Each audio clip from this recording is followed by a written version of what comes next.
Bien-aimé, que la paix de notre Seigneur et Sauveur Jésus-Christ soit avec toi et que tu demeures enraciné et fondé en Jésus-Christ au travers de la parole de vérité au nom de Jésus-Christ. Amen.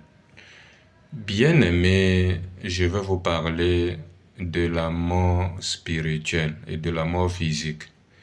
D'emblée, on sait que la mort physique est venue de depuis Adam. Ayant péché contre Dieu, la mort s'est installée et cette séparation aussi avec Dieu s'est aussi installée, disons cela comme ça. Donc c'est depuis là-bas que la mort physique est venue. Aujourd'hui, nous subissons cela à cause d'Adam et Ève et cette séparation d'avec Dieu. Bien-aimé, Jésus-Christ est venu nous réconcilier avec Dieu. Que ce que nous avons perdu en Adam, nous retrouvons cela en Jésus. C'est pour cela que Romains 5 là-bas dit là-bas que la mort a intervenu depuis, la mort a régné depuis Adam jusqu'à Moïse.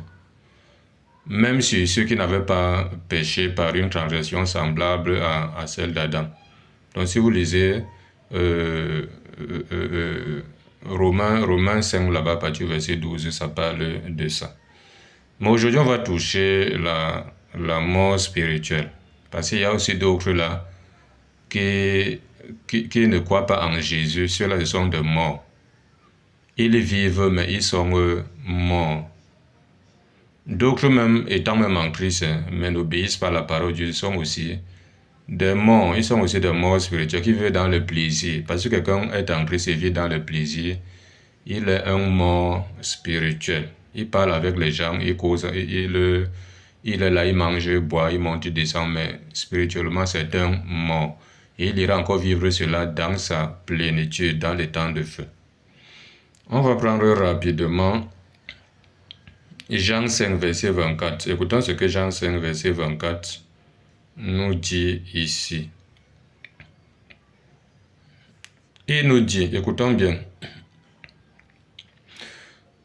En vérité, je vous le dis, celui qui écoute ma parole et qui croit à celui qui m'a envoyé a la vie éternelle et ne vient point en jugement, mais il est passé de la mort à la vie. Donc toi qui étais mort à cause du péché, à cause de la transgression d'Adam et Ève, et Dieu a dit que on va mourir.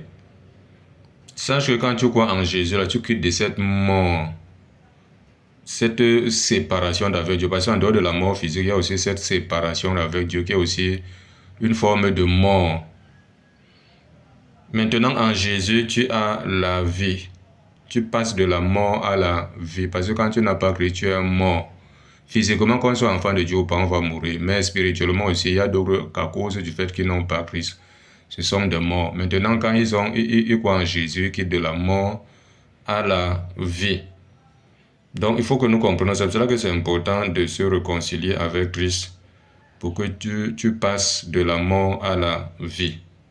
Luc 9, verset 59 à 60. Écoutons ce qui est dit là-bas. Luc chapitre 9, du verset 59 à 60.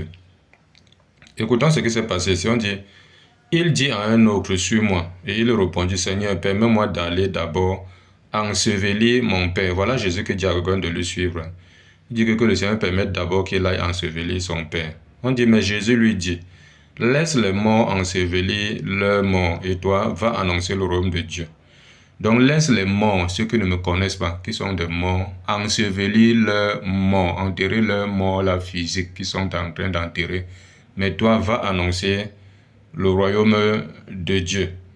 Parce que ceux-là qui partaient enterrer leurs morts là-bas, eux, ils ne connaissaient pas Christ, ils n'étaient pas enfants de Dieu. Mais lui, il s'adressait à ceux-là que laisse-les là-bas avec leur mort physique. Mais toi, va annoncer le royaume de Dieu. Voici ce que Apocalypse 3, verset 1 à 6 nous dit. Apocalypse chapitre 3, verset 1 à 6, pour que nous comprenions.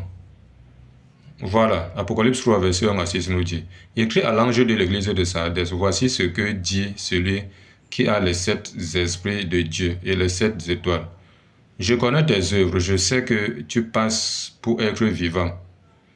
Et tu es mort. Donc tu passes pour être vivant et tu es mort. Tu es mort à cause du fait que tu ne pratiques pas les bonnes œuvres. Parce que quelqu'un qui ne pratique pas les bonnes œuvres est un mort. Parce que si tu ne pratiques pas les bonnes œuvres, tu pratiques forcément les mauvaises œuvres. Tite 1, verset 16 dit là-bas que ils font profession de connaître Dieu, mais le renie par leurs œuvres, étant abominables, rebelles et incapables d'aucune bonne œuvre. Il dit, sois vigilant et affermis le reste qui est prêt de mourir, car je n'ai pas trouvé tes œuvres parfaites devant mon Dieu. Donc quand tes œuvres ne sont pas parfaites devant Dieu, tu es un mort. Il dit, rappelle-toi donc comment tu as reçu et entendu et garde et repens-toi. Si tu ne veilles pas, je viendrai comme un voleur et tu ne sauras pas à quelle heure je viendrai sur toi. Il dit cependant, tu as à Sardes quelques hommes qui n'ont pas souillé leurs vêtements. Ils marchent avec moi en vêtements blancs parce qu'ils en sont dignes. Il continue, dit, celui qui vaincra sera revêtu ainsi de vêtements blancs. Je n'effacerai point son nom du livre de vie et je confesserai son nom devant mon Père et devant ses anges. Donc c'est pour ça que c'est important de se repentir quand c'est que notre relation avec Dieu est mauvaise. De se repentir de nos mauvaises œuvres et pratiquer les bonnes. Pour que nous ne soyons pas des morts, bien que nous soyons en Christ, des morts spirituels.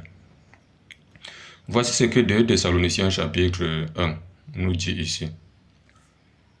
À partir du verset 5 jusqu'au verset 9. 2 Thessaloniciens 1 du verset 5 au verset 9. Il dit, c'est une preuve du juste jugement de Dieu, pour que vous soyez jugés dignes du royaume de Dieu, pour lequel vous souffrez, car il est de la justice de Dieu de rendre l'affliction à ceux qui vous affligent, et de vous donner à vous qui êtes affligés du repos avec nous, lorsque le Seigneur Jésus apparaîtra du ciel avec les anges de sa puissance. Écoutons bien. Au milieu d'une flamme de feu pour punir ceux qui ne connaissent pas Dieu. Donc le Seigneur viendra punir premièrement ceux qui ne connaissent pas Dieu, parce que ce sont de morts spirituels. Et ceux qui n'obéissent pas à son évangile. Donc voilà les deux catégories de personnes que le Seigneur viendra punir. Ceux qui ne connaissent pas Dieu, donc ceux qui ne croient pas en Jésus, eux ils sont de morts. Et ceux qui n'obéissent pas, vous qui êtes dans les milieux où on n'obéit pas à l'évangile, à la parole de Jésus, à la vérité, vous êtes assis là, vous croyez que vous êtes en train de servir Dieu, vous serez punis. Ces endroits où vous voyez les femmes pasteurs, on vous prend les dîmes, vous fêtez encore les fêtes de l'ancienne alliance, où les femmes prient les têtes non voilées, où vous construisez encore des temples, où on vous vend les livres du prétendu serviteur de Dieu, on vend l'eau, le sel, le sang de Jésus, on vend les livres de prière, on vous vend les bracelets de protection, les autocollants, ainsi de suite, il y a toute une pléthore de choses là. Même l'évangile, après vous avoir annoncé l'évangile, on vous dépouille. Vraiment, c'est tout un foutu là-bas. Rien de la parole de Dieu. Sachez que le Seigneur viendra vous punir. Parce que vous êtes de morts. Là, on vous dit que sauver, c'est sauver là. Donc, ayant cru. Parce que tu as cru, forcément, il faut commencer à faire du n'importe quoi. Parce que tu ne peux pas perdre le salut. Il viendra te punir. Tu n'as pas envie d'obéir à l'évangile du Seigneur. La parole de Dieu est claire. À Galates 5, verset 19 à 21. Il dit, les œuvres de la chair sont manifestes. Ce sont l'impudicité, l'impureté, l'idolâtrie, la magie, le vrognerie, ainsi de suite. Il dit, je vous le dis et je le répète, ceux qui commettent de telles choses n'hériteront pas au royaume des cieux. Mais on va te dire que sauver, c'est sauver. Dans les endroits là, vous êtes assis là et vous êtes d'accord, vous servez Dieu là-bas. Il viendra vous punir. Au verset 9, on dit, ils auront pour châtiment une ruine éternelle, loin de la face du Seigneur et de la gloire de sa force. Donc 2 Thessaloniciens 1 du verset 5 au verset 9 est clair.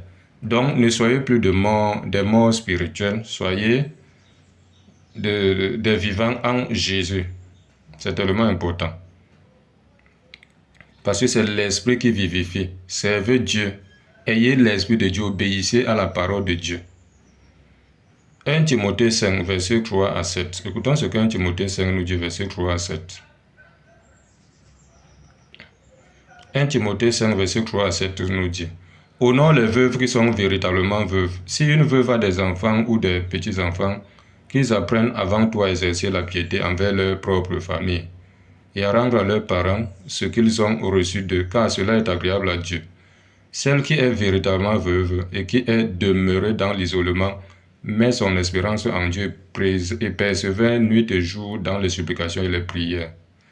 Il dit, mais celle qui vit dans les plaisirs est morte, quoique vivante.